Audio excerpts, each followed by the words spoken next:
To change the frequency manually, unlock the emergency stop, press start, and keeping it pressed, press the emergency stop button.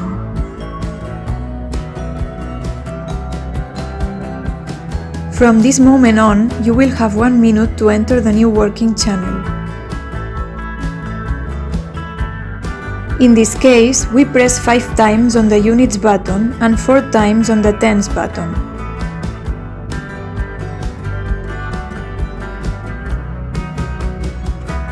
Press Validate.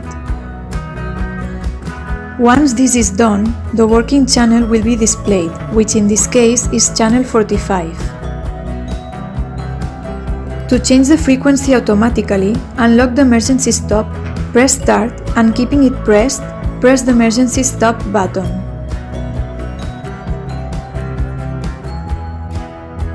Now, the device automatically selects a new frequency, 11 onwards from the channel you were on, in this case, channel 56.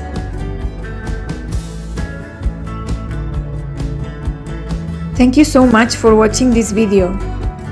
For more information, you can contact us by email at info@itowa.com.